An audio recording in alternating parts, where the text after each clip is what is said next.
Улсын хурлын тамгын газрын хэвлэл мэдээлэл олон нийтэд харилцах хэлцээс бэлтгэдэг Улсын хурлын гишүүнтэй харилцах цаг нэвтрүүлгийн шинэ дугаар эхлэж байна. 7 дахь удаагийн парламентод өмнө говьчуудын дуу хоолой болон ажиллаж байгаа Улсын хурлын гишүүн Лувсангийн их хуульцтай бид энэ удаад ярилцах юм а.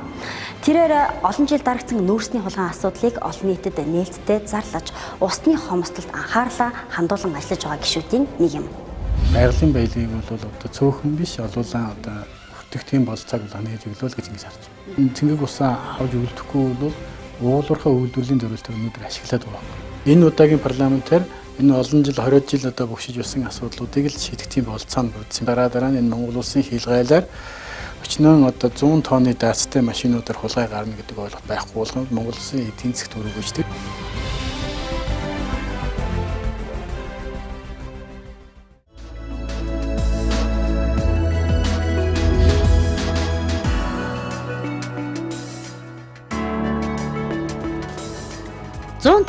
хоног хилэлцэн баталсан үндсэн хуулийн нэмэлт өөрчлөлт Монголын хөгжлийг урагшлуулах уу? Хамгийн их уул уурхайтай өмнө говьчууд ямар санал илэрхийлжээ? Энэ тухайн нэвтрүүлгийн эхний хэсэгт өөрчлөхийн тулд өөрчлөх биш, яг оновчтой өөрчлөлтүүдийг ер нь хийж чадсан гэж та одоо харж байгаа юу? За ямар ч үсэн энэ удаагийн парламент бол үндсэн хуулинд өөрчлөлт оруулсан. Гэхдээ болоод мэдээж 100% гэж юм байхгүй. Тодорхой хэмжээнд бол ахис дэвшил гарсан гэж миний хувьд үзэж байгаа. Тэгэхээр үндсэн хуулинд бол өөрчлөх шаардлага бол байсан уу гэж байсан. Үнэхээр бол ингэснээр Монгол улсын ирээдүйн сайн сайхан нийгмийг авчрах хэрэгтэй гэдэг эрх зүйн одоо хувьсгалыг бий болгох хэрэгтэй гэдэг юм бидэн дээр бол тийм ойлголтууд байсан. Тэр яагаад ийм ойлголтууд байсангүй бол энэ удаагийн парламентод нэг 40 гаруй шинэ гишүүд орж ирсэн. Тэгээд нэг 10-аад гишүүн бол санаа бодлоо нийлүүлээд ер нь энэ Монгол улсын өнгөрсөн 25 жилийн хугацаанд шинэ үндсэн хууль батлагдсанаас хойш одоо Монголын хөгжил одоо ямар төвшөнд явна олон улсын төвшин тий. Иргэдийн амьдрал энэ ямар хувь байна уу? Боловсрол нь ямар байна уу? Эрүүл мэнд нь ямар хувь байна уу гэдээ олон талаас нь бид нар судалж ярьж үзэж байсан. Энэ яах гэж үгэл энэ ирээдүйн 25 жилд ямар нийгэм үлдээх вэ гэдгийн тулд бид нар бас нэг дүгнэлт гаргах хэрэгтэй шүү дээ. Цааш өөрсдийнхээ ажил зорилготоо тодорхойлох хэрэгтэй байсан. Энэ ч үүднээс бид бас санаа болоо нэгтгэж бод цаашдаа парламент улс төрийн намуудад ч гэсэн өөрчлөлт оруулах хэрэгтэй байна гэж мэд үзэж байсан. Энэ утгаараа Монгол Ардын намууд дэвшилтэд холбоо өгч хүртэл 7-8 улаан байгуулад ингэж ажиллаж гэсэн. Тэгээ энэ судалгааны дүнд бол 3 чиглэлээр бол одоо ер нь дүгнэлт гарсан. За нэгдүгээр мэдээж энэ шудраг ёс гэж байхгүй болсон. Дайлангаа хуулийн нэлтийн байгууллага, хариуцлагын тогтолцоо хаана байхгүй болсон. За энэ байгалийн баялагын одоо тэгш хуваарлт биш цөөхөн эдгээр үлд ингээд хуваарлагдчихсан. Ингэснээсээ бол одоо амьдралын ард түмний амьдрал одоо харилцан адилгүй болчихсон. Ийм одоо тийм учраас нийгэм бол маш их бухимдалтай байсан. Тийм учраас бид энэ үндсэн хуулинд өөрчлөлт оруулж ийж энэ өөрчлөлтүүдийг авчрах юм байна. Энэ цааш сайн сайхан нийгмийг авчрах юм байна гэж ингэж бас нэлээдгүй ярьж хөөцөлдөж энэ үндсэн хуулийг өөрчлөлт оруулахад нь бас нэг түлхэж зохицохын тулд зорж ажиллацгааж байсан. Энэ ч үүднээс энэ парламент байна үндсэн хуулинд зоригтой гар хүрч чадлаа. Хэрвээ энэ үндсэн хуулинд энэ удаагийн парламент гар хүрч чадаагүй бол магадгүй 30 жилээр Монгол улсын хөгжил хойшоо татагдахыг үгүйсэхгүй байсан. Гишүүд бол нэлээдгүй санал санаачлалтаа тойрог орон нутгаараа яваад үндсэн хуулийн одоо өөрчлөгдөж байгаа энэ нөхцөлийг маш сайн танилцуулж, сурталчилж, санал бодлыг авсан. Яг өмнө говь аймаг одоо хамгийн олон уул уурхай, тэмээ лиценз ингэж байдаг. Энэ одоо иргэдийн хувьд яг байгалийн баялагтай холбоотой зүйл заалт дээр таныг уулзалт хийж хахад ямар саналуудыг хэлж байсан бэ? Тэр саналууд нь одоо ер нь энэ тусгалаа ер нь бас одоо багч гэсэн олж чадсан уу? За ер нь бол 2 чиглэлээр нэлээдгүй саналуудлаа хэлж ирсэн. Нэгдүгээр мэдээж байгаль орчинд байгалийн баялагтай холбоотой, хоёр дахь нь бол нутгийн одоо засгийн нэгжтэй холбоотой асуудлуудаар нэлээдгүй саналуудлаа хэлж ирсэн. Зүгээр яг нутгийн өөрөө өдөрт байгууллага дээр бол яахан эрх мэдэл нэмэгдсэн, санхүүгийн эрх мэдэл нэмэгдсэн, өөрсдөө татвар хурамжийг хуулийн хүрээнд бол одоо тогтоох тийм бололцоог нээж өгсөн. За яг энэ нь бол хэдийгээр иргэдийн хүсэж байсан нэг засаг дарга ард нийтээсээ сонгодог аймгийн засаг даргагч гэх юм уу, сумар нутгийн засаг даргагч гэх юм уу, багийн засаг даргагч гэх юм уу, олон асуудлуудаас янз бүрээр саналуудыг хэлж байсан. За гэсэн хэдиж одоо төдийлөн одоо дэмжлэг аваагүй учраас ямар ч гэсэн тусгалаа олж чадаагүй ч гэсэн орон нутгийн өөрөө удирдах иргэдийн төлөөлших хурал бол ямар ч эрх мэдэлтэй болж эдийн засгийн одоо боломжтой боллоо. Нутаг орондоо бол өөрөөсөө эдийн засгийн боломжийг авчирж байна гэж үзэж. За байгалийн баялагын хувьд бол мэдээж хамгийн их ярьсан. Тэгээ би өөрөө ингээд их хурлын гишүүн болоод энэ 4 жилийн хугацаанд бол иргэдээс ирж байгаа санал хүсэл бол маш их байсан. Тэн дээр би нэг л юм гайхчихсан. Үнэхээр өргөдлийн бараг өсөлтийн нэг 60-70% нь байж тийм эмчилгээний зардал сургалтын төлбөрч гэх юм уу те. Тэгэхээр би гайхчихсан. Байгалийн баялаг ийм ихтэй нутаг дэвсгэрийн цөөхөн ард түмтэй шүү дээ. Өмнө бол шинэ манай тойргол цөөхөн ард түмэнд ийм одоо их байгалийн баялагт ийм оюунлаг ард түмтэй болоод яагаад ийм одоо их өргөдөл өсөл гомдол байд юм бэ гэж. Тэгэхээр яг л нэг байгалийн баялаг бол тэгш хуваарлагдаагүй байсан нь өөрөө миний өөрөө цонгодод торгийн иргэдтэй уулзж явахад маш илт тодорхой байсан. Ер нь бол энийг бол иргэдэд бол үнэхээр байгалийн баялаг бол оногдохгүй байна. Энийг бол цөөхөн хэдэн гөрвөл. Тийм учраас энэ нь бохимдолтой байсан. Энийхэн талаар асуудлуудыг их тавьж ирсэн. Тийм учраас энэ асуудлууд бол энэ үндсэн хуулинд бол тодорхой хэмжээнд ороод одоо үүнийг дагаад нэг баялагын сангийн хууль ч юм бусад одоо салбар хуулиудаараа зохицуулагдаад тэгш хуваарлалтад очиод тэдний бас нэг хүсэн хүлээж исэн өсөлтөнд биелж байгаа болов уу гэж ингэж бодож байна.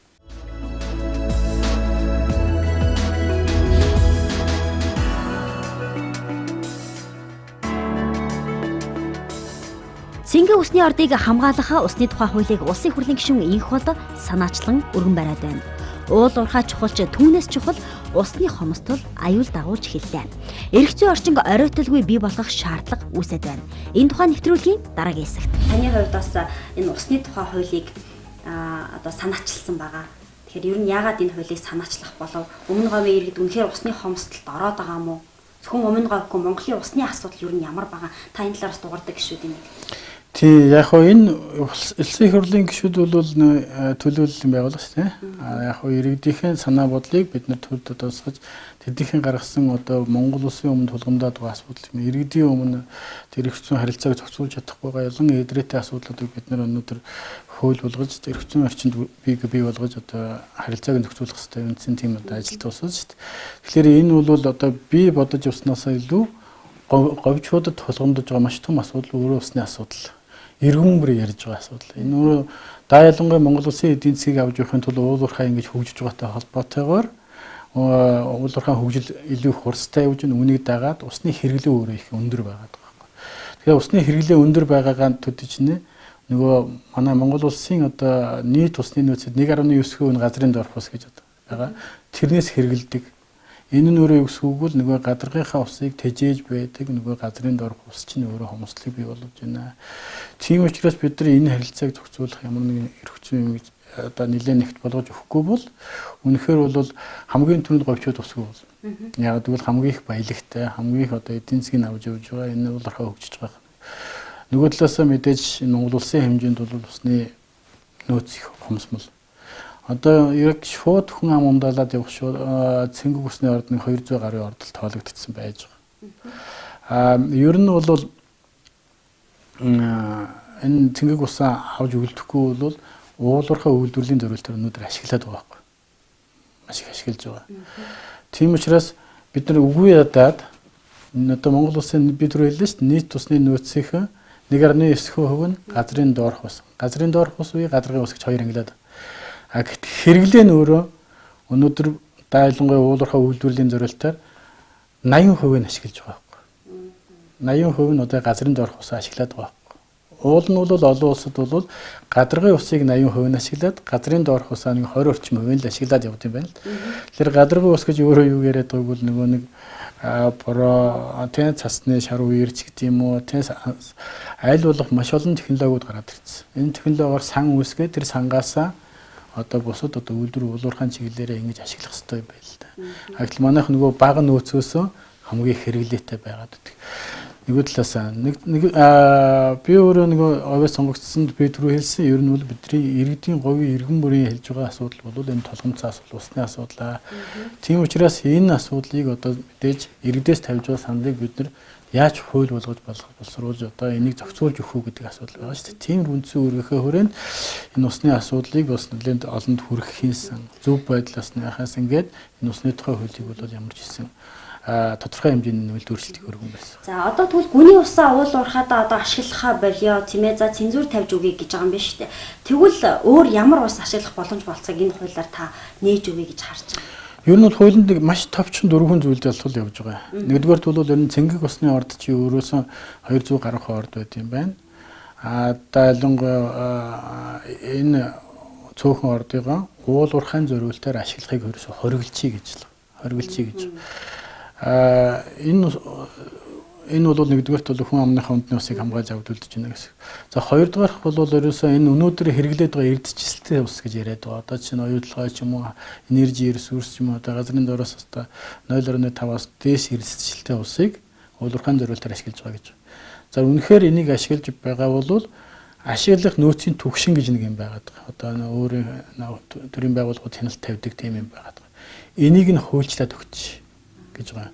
Тэгэхгүй бол өнөөдөр хуульчлаагүй учраас нэг дүрм журмхан гэрээ контрактаар явахлаараа өөрчлөлт орох үгүй хэрхэн хянж тооцох ч гэдэг юм уу, тэр гэрээ зөрчигдвэл ямар эрх зүйн зөрчил үүсэх ч гэдэг бид нар өөрөө яхан бүрхэг. Тийм учраас хэрвээ та энэ ашиглах түвшингийн нөөц хэтэрсэн бол эрүүгийн хариуцлага хүлээлгдэг тийм санкцтай болгож. Нэгдүгээр санкцын нэмээд өгч. Хоёрдугаар түвшингийн бол хуулиар заагаад өгч байгаа учраас энэ хяналт тавьдаг механизм нь өөрөө хуулиар зохицуулалтыг хяналт тавьдаг юм болгож өгөхгүй бол одоо бол дүрм журмаар хянаад байгаа байхгүй.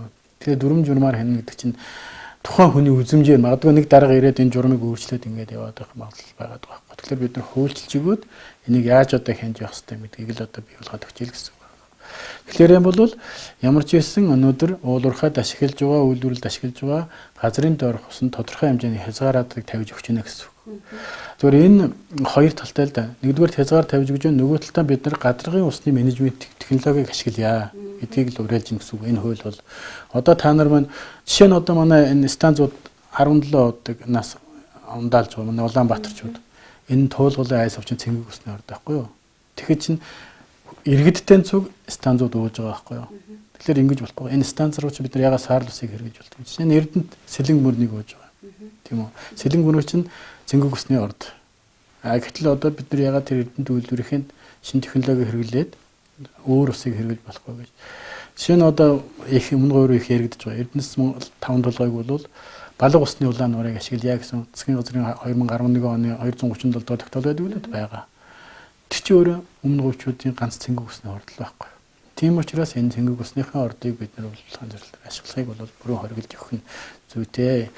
Тэгэхээр ингээд ирэх юм бол тэд нар ч юу хүсвэл нэгэнтээ ашиглаж байгаа юм чинь гадаргын усныхаа технологиг одоо улсч анхаар, аж ахуй нэгжиж анхаар. Ингээд ирэх юм бол одоо дэлхийн нийтээр одоо усны өмсдөл бий болох гэдэг шүү дээ. Тэгэхээр энээсээ хаана Монгол ус анхаарахаас л аргагүй болсон. Одоо энэ уул уурхай хөгжсөн бусад тэр гадны улс орны жишг рүү явъя л гэд байгаа ийм санал, ийм л хуулийг бол санагчлаа гэж би болоо. Тэгээ ер нь бол тийм шүү дээ. Одоо ингээд нэг 2-3 таач гэсэн олон жил сонсож байгаа нэг хэрлэн говь төсөж гэдэг юм орхон говь төсөж энэ макро том юм яриад одоо ингээд олон улсын хэмжээний том төсөл яриад хэдэн зуун километр ингээд турба татна гэх ингээд яваад байгаа байхгүй. За энэ бол ингээд магадгүй би бол өөрөө хувийн хувьд хэлж байгаа шүү дээ. Би харддаг. Юу гэж харддаг гэж яг ингээд яхан ергэд бохимдаад ирэнгүүт тэр төслийг яг явуулах гэж байгаа юм шиг сайхан гоё хилцүүлгүүдийг хийгээл малчдыг цуглуулж бол за энэ гоё төсөл явах ингэж явна шүү гээл ингээд зарладаг баг. Тэгэл ой гоё төсөл явах гэж байгаа юм гээл нэг сар жил хүлээн гээл ингээл энэ өөрөм хэдэн жил ингэж үргэлжилж явахыг би хүсэв. Тэгэхээр би ийм хуурсан технологи яваад байгаа юм болов гэж ингээд. Өнөөдөр би тез байхгүй. Би ингээд хэрлэн говь төслийн тез хаан байхгүй. Орхон хөдөлгөөний тез хаан байхгүй. Тэгсэн бүтэнгөө яг хийх гэж байгаа юм шиг ингэж ярьдаг. Ард өмнө тэр үед нь чимээгөө олчихсан. Тэр үед нь чимээгөө. Тэгэхээр одоо би нэг талаас нь хууль төлөгчийн нөгөө талаас нь өөрөө бас байгаль орчны яамтай яриад нэлээдгүй юм хөөцөлтөд явж байгаа. Жишээ нэг Австралийн усны компанийнхантай яриад Австралийн засгийн газраас нэг эхний тезүү хийлгэх 100 мянган евро биднэрт хэрэгтэй байсан. Тэр 80 мянган еврог нь Австраас олуулад ингээд нэг юм явуулах гэж. Тэр нь юу гэсэн үг вэ? Орхон онг улаан нуур гэсэн төсөл. Энд тэгж 8-900 км турба татахгүй. Энд бол нэг 50-аад төсрөл 50 хэдэн км турба татаад байгалаар нь онгийг урсгаал, улаан нуурт цутгаал, тэндээс нэг 200 км компаниуд өөрсдөө турбагаа татаал аавг л. Энэ бол маш бага хугацаанд говьд маш их хэрэгтэй. Нөгөө улаан наманд орсон улаан нуур байнга устай байна. Онг бол 200-300 км-ээр 2-3 аймаг дамжиж урсна. Энд чи өөрөө юу гэсэн үг чигшлийг бий болгоно. Агарын чигшлийг бий болохоор бороо хуртай байлган цүлжилтийг гээд олон талын давуу ач холбогдолтой. Тийм учраас энэ гадаргын усны менежментийг бас хэрэгжүүлээч гэдэг шахалт үзүүлж байгаа. Энэ хоёр талын ач холбогдол өхөө хууль байхгүй. Таны яг хэлж байгаагаар бол яг үнэндээ олон улсын жишг рүү бид явцгаая л гэж.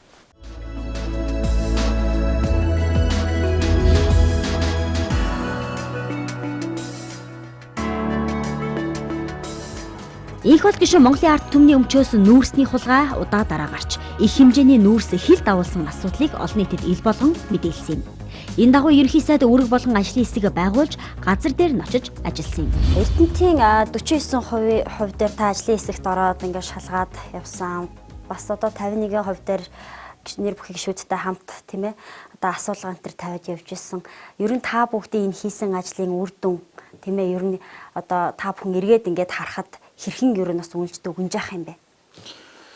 За Эрдэнэтийг шалгах ажлын хэсэгт бол мэдээж дөнгөж гишүүн болоод орж ирсэн. Тэгээд хашир туршлагатай нэмдэрж гишүүнтэй тийм арднаас тэр манай ахлаад 7 гишүүн оролцсон болоод ажлын хэсэгт яг төлхөө ажилласан нь бол арднаас гишүүн нэмдэрж байгаа бид хэдэлтэй нэлээд төлхөө анхаарч ажилласан. Тэгээд би өөрөө яхаа эдийн засгийн ойлголттой учраас нэлээд анхаарч олон эдрээтэй асуудлуудыг яг шалгалтын явцад бол нэлээд гарч ирсэн л дээ. Тэгэхээр яг тухайн үед бол байнгын орноос бол зөв ажлын хэсэг гарч зөв дүгнэлтээ гаргаж их хуралд оруулсан болов уу гэж ингэж харж байгаа шүү дээ. Тэгэхээр яг өнөөдрийн өнцгөөс харахад бол Эрдэнэтийг шалгасан 49 асуудал буюу үр дүнгээр нь харах юм бол Эрдэнэт өнөөдөр 100% төрийн мэдэл байна.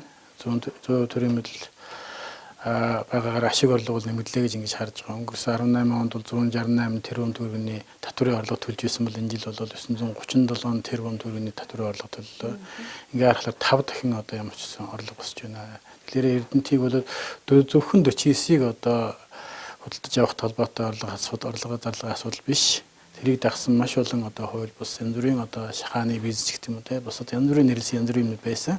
Тэр энэ улс төрлөнд тогтоож энэ одоо хяналтанд авснараа бол ямар ч гэсэн улсын үйлдвэрийн газрууд бол ашигтай ажилт юм байна гэдэг бол тод жишээ болсон гэж ингэж харж байгаа. Тэгэхээр 51-тэй холбоотой асуудал бол 5 гишүүнийхээ хамт энэ бол 51%-ийг одоо гадаадын банкнд алдаж байна гэж ярьж ирсэн. Тэгээ энэтэй холбоотой бас олон нийтэд мэдээллийг илүү тод болгоё. Бас гишүүдийнхээ мэдээлэл гишүүдтэй бас тодорхой нэгдсэн ойлголттой болцгоо цааш яаж арга хэмжээ авах уу гэдэг талаас Монгол Улсын засгийн газраас асуулт тавьж ирсэн. Тэгээ энийхээ хүрээнд бол тодорхой хэмжээний ойлголтуудыг авч Монгол Улсын засгийн газар одоо бол энэ засгийн газар бол нэлээдгүй сайн араас нь хөөцөлдөж ингэж ажиллаж байна гэж ингэж харж байгаа. Одоо бол хариуцлага авах төсүүд нь хуулийнхаа байгууллагад шилжсэн байх. Зүгээр Эрдэнэт бол өөрөө одоо хэвээ цааш бол ингэж ашиг орлогоогүй явж болцоо байгаа. Бол нь одоо харин 100% төрдөө явуулах уу иргэдтэй авчлах уу гэдэг асуудал бол дараагийн асуудал байна. За тэгэхээр та түрүүн бас хэлжсэн. Ер нь энэ удаагийн парламент бас шинэ гишүүд олонтой. За бас одоо Ахмад дунд залуу үе бас их хосолсон. Ер нь шинэ гишүүн олонтой байхын давуу тал нь ер нь гарч ийн үү юу гэж харж байна та? За ер нь бол давуу тал байсан болов уу гэж харсан. Тэгэхээр энэ удаагийн парламент дээр ягаад би давуу тал байна вэ гэвэл тухайн одоо олон шинэ гишүүд орж ирснээр өөрсдөд нь ямар нэгэн тийм нэг одоо айж чих өмнө нь одоо оролцож байсан ч гэдэг юм уу те өмнөх парламентийн хийсэн алдаатай асуудлуудыг нүүн дарагдуулж явсан ч гэдэг юм уу янз бүрийн тийм юм дээр эвлэрч явсан ч гэдэг юм чимээгүй явсан гишүүд дараа нь ороод ирэх юм олон ороод ирэх юм бол энэ асуудал үрээдэж илэрхгүй л гэсэн үг шүү дээ. Тухайн цаг үеийн юмыг мэдэхгүй шин дутам учраас одоо ер нь бол нийгэмд одоо бухимдуулаад байгаа ийм асуудал байгаа юм байна. Энийг ер нь одоо олон нийтэд болгож гаргаж ирж ярьж хөөрж явах хэрэгтэй. Энийг шийдвэрлэх хэрэгтэй. Энийг одоо хуулийн дагуу явуулах хэрэгтэй ч гэх юм. Энэ зүгээс нь өнцгөөс нь илүүдгүй хандсан тийм давуу тал бий болсон болов уу гэж харж байгаа шүү дээ. Шинэ гишүүдийн олон гарч ирсэн хэрэг. Гэхдээ яг хуу ер нь бол дараагийн парламентыг дандаа шинэ гишүүдээр ингээд яагаад вэ гэсэн үг биш л дээ. Ер нь бол энэ удаагийн парламентаар энэ олон жил 20 жил одоо бүгшиж явсан асуудлуудыг л шийдэх тийм болцоо нь бүрдсэн болов уу гэж харж байна. За яг та энэ олон жил нуун дарагдуулаад байсан энэ асуудлаар шинэ гишүүд бас шинэ соргогоор өөр нүдээр харж өөр өнцгөр харж дуурч тийм ээ ингэснээрээ асуудууд бол ил болж байна. Үүний нэг нь бол энэ нүүрсний хулгай болов уу? Та яг нүүрсний хулгайны асуудлыг олонний анхааралд бол нэлээдгүй оруулж ирсэн шүү дээ. Одоо маш олон тооны хэмжээний нүүрснүүд хилд аваад байна тийм ээ. Тэр энэ асуудал юу болсон бэ? За мөн одоо сануулад иргэд бас одоо бас марцсан байж магадгүй тийм ээ. Сануулхад ямар нүүрсний хулгайнууд гарсан тооч мэдээлэл өгөөч. Ерөнхийдөө яг тэр олон том асуудлууд бас л ер нь бол Монгол Улсын эдийн засаг яагаад хямраад байгаа гэдгээс л бид нар улбаалах хэрэгтэй юм л л дээ. Тэгээ Монгол Улсын эдийн засагт хямруулсан энэ нөхцөл байдлуудыг дүн шинжилгээ зүтгэхэд бол их одоо эдийн засгийн үр өгөөжөө гэдэг юмнууд дээр асуудал хууль зөрчсөн олон үйлдэл бий болжээ. Бид нэр түрүү дурдаад байсан түрүү эрдэнэтийн үйлдвэрч гэдэг юм уу, одоо үн тогтворжуулагч гэдэг юм уу, одоо янз бүрийн сангуудын асуудал гэдэг юм уу, одоо нөгөө саяын тэр таны асууж байгаа нүүрсний алгайтай холбоотой асуудал. Энэ өөрөө яг нүүрсний экспорттой холбоотой. Тэр хавьд бол одоо хууль хяналтынхан оролцсон, улс төрчид оролцсон, бизнесийнхэн оролцсон тодорхой хэмжээний бүлэглэл 10 жил ноёрхсон болов ингэж өнөөдрийн дүнцгээс харж байгаа. Ягаад гэвэл 2010-аас 11 онд одоо нийтдээ нэг 60 гаруй тэрбум төгрөгийн 379 мянган тонн нүүрс татваргүйгээр хил гайлаар хоосон гэж бүртгүүлээд 3758 машин гарсан гэд бүх шатны одоо хяналтын байгууллага тогтоочод байгаа юмыг хөнөөлцөх хугацаа дууссан гэдэг үндслээр өнөөдөр хүртэл одоо асуудал шийдвэрлэгдэхгүй ингээл хохироо явж 60 70 тэрбум төгрөгөөр хохироо явж шít. Тэгэхээр энэ өөрөө хэдэн жил ингэж явсан юм бөмбөд. 13-аас 17 оныход бид нэр бас асуудлыг шалгуулж үзсэн л дээ. Энэ өөрөө яагаад гэвэл тухайн цаг үед бол одоо Эрдэнэс тавталгын нутагт төсвөртэй лицензтэй талбайгаас 268 мянган тонн нүүрсийг орон нутгийн тавталгаа давж олборлжээ гэдэг гэрээ хийснээс болсон. Тэгээ яг би гэрээ хийснээс болсон гэж яагаад онцолж хэлж байгаа вэ? Гэрээ өөрөө хүчин төгөлөг бос гэж үздэг. Хин авсан нь өөрөө тодорхойгүй байхад хин аж ахуй нэгж хүлээн зөвшөөрсөн. Яагаад бол хуулиа төрийн оролцоотой аж ахуй нэгж байхгүй юу? Нэг нь бол улсын, нөгөөх нь орон нутгийн өмчийн оролцоотой. Тэгэхээр аль нэгэн улсын өмчөөр хариуцлага хүлээлгэж хэн нэгэн зурчуулагч хулгайч тэндээс одоо ямар нэгэн ял зэмгүүгээр ямар нэгэн төлбөр төлөхгүйгээр алга болох гэж байна гэдэг асуудал байна л гэж би гаргаж ирж тавьсан ухаантай. Энэ өөрөө хоёр талын ач бүгдлээ. Нэгдүгээрт бол Монголын ард түмний 3 сая иргэний өмчлөлтийг Эрдэнэс тавталгын өмчүүл алга болж болохгүй. За хоёр дахь нь бол би өөрөө тухайн тойргоос сонгогдсон гишүүн Өмнөгүй аймгийн ард түмэн 51% эзэмшдэг. Орон нутгийн таван толгой бол ямар нэгэн одоо этгээдийн өмнөөс төлбөр төлж болохгүй. Энэ нь бол ингэж төлбөр төлснөөрөө тэр орон нутгийг бол орон нутгийн таван толгой өнөөдөр хулгайч нэр зүүн тийм үү? Ашиг алдагдал нь буурна. Өмнөгүй ард түмний одоо очдөг өгөөж нь буурна гэсэн. Тэгэхээр ийм байхын тулд энийг бол олон нийтэд гаргаж тавьж жинхэнэ одоо бодит одоо этгээдийг олоо тэр хулгай хийсэн байна уу ямар лувраар авсан байна те тэр этгээдийг олоо гэдгийг бол олон нийтэд гаргаад тавьсан. Тэгээ яг энэс дараа бол Монгол Улсын засгийн газраас ажлын хэсэг гарч ажиллаад 268-72 мянгаар нэмэгдэж 340 мянган тонн нүүрс бол Эрдэнэс тавталгын тусгай зөвшөөрлөлтөд талбайгаас алдагдсан бодит байна.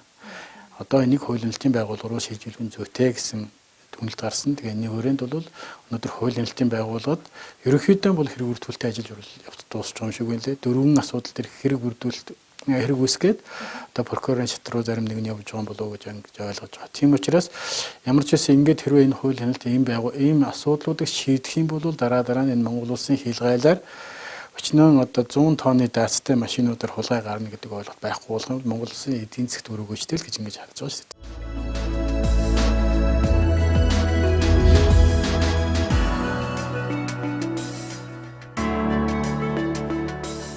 Өмнө говийн гишүүн учраас энийг асуухгүй өнгөрч бол болохгүй байх. Энэ удаагийн парламент бас сая оны өмнө 12 сард баталсан тийм ээ. Монгол улсын эрх ашигыг хангуулах, оюутлогын ашиглалтанд хангуулах ийм тогтоолын төсөл баталлаа. Тэгэхээр үүний ач холбогдол юу н гарах болов? За одоо ер нь юу яг зүй нь бол энд юу засаж сайжруулах хэрэгтэй юм бэ? Та бас энэ дээр ямар бодолтой байж байгаа вэ? За яг энэ парламентын бас нэг давуу талыг хэллээ л. Үнэхээр энэ удаагийн парламентд бол энэ улс дэлхийд одоо нэлээд яригдж байгаа томоохон төсөлчтэй оюутлага. Энийг бол одоо яг оюутлагын хөрөнгөөр бол энэ ашиглалтыг Монгол улсад бол ашигтай байхаар одоо нэг цааш их хурлаас тогтоол гаргаж цааш гэрээг одоо шинжилгээ өөрчлөлт батлах асуудлыг засгийн газар чиглэл өгсөн байгаа шүү дээ. Тэгэхээр энэний хүрээнд мэдээж одоо өмнө хийгдсэн гэрээ сайтаж муутаж анх одоо Баярын засгийн газрын үед хийгдсэн гэрээ, хөрөнгө оруулалтын гэрээ, дараа нь Дубайн гэрээ гэдэг бүгд л ямар нэгэн асуудал дагуулж байна. Гэхдээ энэ нь бол хууль хяналтын байгууллага эцлэн одоо буруутай байсан эсэх асуудал болоо явах байх. Тэгвэл ямар ч байсан миний хувьд бол Дубайн гэрээг бол ямар нэгэн байдлаар ашиггүй гэрээ байсан гэдэг өнцгөөс нь л хардаг. Яагаад гэвэл энэ үүднээсээ бид нар одоо улсын хурлд оюутлогын хөрөнгө оруулалтын гэрээг бол Монгол улсад ашигтай байлгах лобби бүлгийг бид нар байгуулж ингэж ажиллаж байгаа шүү дээ одоо парламентод. Тэгэхээр энэ өөрөө энэ лобби бүлэг өөрөө яах вэ? Одоо засгийн газраас оруулж ирэх гэж байгаа хөрөнгө оруулалтын гэрээн дээр бид нар өөрсдийн саналыг тусгаж өгнө. Яаж одоо Монгол улсад ашигтай байх, өөрөөгөө өгч байх гэдэг дээр гарлаа хандуул. Тэгэхээр ямар нэгэн асуудал байгаа гэдэг дээр бид нар хүлээн зөвшөөрж байсан учраас энийг засах гэж байна гэдэг чинь өөрөөгөө ч муу байсан гэдэг ойлголт байгаа. Яагаад гэвэл 34% бид нар хизээч одоо магадгүй ашиг авах, ногдол ашиг авах болцоо нь улам хойшлогдож байсан. Байнгын одоо орж ирж байгаа бүтээгдэхүүн импортлж байгаа өөрсдийнхөө одоо тоног төхөөрөмжийн зарлыг байнга өсгөдөг. Ингэж яж өөрсдийнхөө нэг ашиг алдлаа бууруулдаг энэ технологи бол байсан.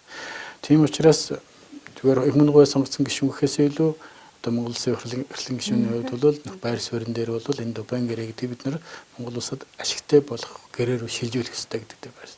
Тэр өмнө тухайн тойргоос сонгогдсон гишүүн буюу манай аймагт үйл ажиллагаа явуулдаг гэдэг үгнээс хэд хэдэн саналыг бол одоо ажлын хэсгийн ахлагчид бол хөргүүлчихсэн байгаа. Жишээ нь одоо хөрөнгө оруулалтын гэрээний 4 дээр байдаг. Тухайн үеийн баярын засгийн газрын үед байгуулсан гэрээний 4 дээр 4-р зүйл дээр байдаг баг. Өмнө нь говийн бүсийн хөгжлийн зөвлөл гэж нэртэй тийм зөвлөл. Тэр зөвлөл үйл ажиллагаа явуулсан бол өнөөдөр Хамбогд хот болсон байх хэрэгтэй байсан. Цогц зээл станц баригдсан байх хэрэгтэй байсан. Нөгөө хамтлагын станц баригдсан. Дэд үтцүүд хангалттай баригдсан байх хэрэгтэй байсан. Олон асуудлуудад шийдсэн байх хэрэгтэй байтал бүсийн хөгжлийн зөвлөл гэдэг нэр байснаас нэршлээсээ болоод тэнийг далимдуулаад өнөөдөр хүртэл ямар нэгэн үйл ажиллагаа явуулаагүй. Тийм учраас тэрэн дээр чинь би өөрчлөлт оруулахын тулд Өмнөгөө аймгийн хөгжлийн зөвлөл гэж нэрийг оруулж байгаа. Саналаа оруулж чинь одоо бодиттой болох гэж шүү дээ. Нэг юмрууд тэгвэл одоо бид нар чинь очихлаараа үгүй манайх ямар дорн говь тийм их юм уу? Говь сүмбэр тийм их юм уу? Дунд говь тийм их юм уу гэдэг ийм асуудлууд ярьж эхэлдэг. Гэвтэл ингэснээр өнөөдөр тэрийг хэрэгжүүлэхгүй байх боломжууд нь тэднэрт гарч ирсэн байгаа байхгүй. Тэгэхээр одоо нэрээр нь өөрчлөлт оруулнаа. Мэдээж усны асуудал бид нар дэндүү ярьж байгаа. Говийн ус одоо хамгийн их ус хэрэгжилж байгаа. Одоо секундэд бараг 910 м/сек одоо ус хэрэгжилж байгаа. Тэгэхээр энэ устай холбоотой асуудал газрын дорны усны хэрэглээг ерөөсөө хязгаарлалт тавьж байна. 2025 он гэхэд бол гадаргуу усны технологиг хэрэгжүүлж эхлэе гэдэг заалтыг ерөөсөн графикт нь оруулж өгье. Мэдээж одоо Монгол Улсын олон сайхан залуу гэрүүлүүд тэнд ажиллаж байна. Олон залуучууд ажиллаж байна. Энийг рострын хувьд бол энэ цөөхөн олон хоног ажил цөөхөн хоног амардаг энэ ростроос болоод гэр бүлийн асуудал гэдэг энэ хүмүүсийн аж амьдралтай холбоотой асуудлууд өндөр байгаа учраас рострыг 14 болгоч гэдэг юм уу те. Гэх мэтлэн одоо яг иргэдэд тэнд ажиллаж байгаа ажилчдын эрх шгийг хамгаалсан гэх мэтлэн заалтууд бол тодорхой хэмжээнд саналаа хөрвүүлж байна.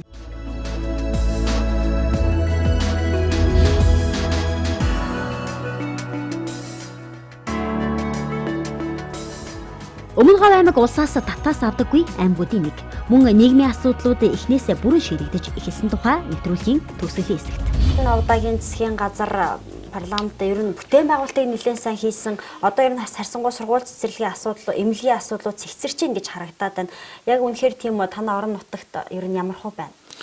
Тий, яг нөгөө уулархай бүс нутаг учраас Өмнөгов аймаг өөрөө санхүүжүүлдэг аймаг. Тэр байтугай улсад бол санхүүгийн дэмжлэг үзүүлдэг аймаг шүү дээ. Жишээ нь энэ жил бол нэг 90 орчим тэрбум төгрөгийг өгсөн. Одоо эх жилийн төсөвтөр бол нэг 52 тэрбум төгрөгийг улсын төсөвт дэмжлэг үзүүлнэ. Энэ өөртөө бол нэг жилдээ нэг 160-70 тэрбум төгрөгийн хөрөнгө оруулалтыг баталдаг аймаг. Өнгөрсөн 8 жилийн хугацаанд бол 2008-аас 12 онд нэг 80 гаруй тэрбум төгрөгийн татаасыг авч ирсэн мөлий хөрөнгө оруулалтын байгуулалтанд. За 12-аас 16 онд нэг 30 гаруй тэрбум төгрөгийн татаасыг авч ирсэн юм байна. Тэгээ энэ жил бол нэг 200 гаруй тэрбум төгрөгийн хөрөнгө оруулалтын татаасыг авч байгаа. Ямар ч хэлсэн таны сая хэлсэн шиг нийгмийн салбаруудыг бол бүрэн одоо жишээ нь бидний тойргийн хувьд бол бүрэн шийдэгдсэн гэж ингэж харж байгаа. Жишээ нь сургуулийн хувьд бол манай аймаг миний тойрогт бол нэг 6 сургууль 8 сургууль одоо шинээр баригдаж байна. Амир нутгийн зөвхөн 4 сургууль, төсөл хөтөлбөрөөр 1 сургууль. Тэгээд бусдын нь бол улсын зөвхөн ингээд бүрэн одоо сургуулиуд баригдаж энэ 20 онд ашиглалтанд орсноор Өмнөгов аймгийн одоо тухайн тойргийн сурагчид бол нэг анги дүүргэлт бусад олон ээлж ярьжэл гэдэг асуудал бол байхгүй болж байгаа. Цэцэрлэгийн хувьд бол мэдээж бас бүрэн шийдэгдэж байгаа. Энэ жил бол одоо цогццсэн өмнө дахиад нэг 200 хүүхдийн цэцэрлэг барьчих юм бол худалдаа авахар орсон байгаа. Энийг шийдчих юм бол ерөнхийдөө тойргийн хүүхд цэцэрлэгт хамрагдах хүүхдүүд бол бүрэн хамрагдчих байгаа. Түрүү эрүүл мэндийн салбарыг бас та ярьж байгаа шиг байна. Эмнэлгийн хувьд 20 онд 2 эмнэлэг ашиглалтанд орох юм бол ерөнхийдөө нэг 7 эмнэлэг баригдаад ингээд бүрэн одоо шинэ эмнэлгүүттэй болчихж байгаа. Тэгэхээр ер нь бол эрүүл мэнд боловсрал тэр соёлын салбарууд бол ер нь нийгмийн салбарууд бол бүрэн одоо хөрөнгө оруулалтанд шийдэгдээд ингээд явж байгаа. Ямар ч үсэн ирэх одоо 24 он гэдэг юм уу 28 он гэдэг юм уу ямар нэгэн хэмжээгээр одоо хөрөнгө оруулалт шаардлагатай харгүй болж байгаа гэж харж байна.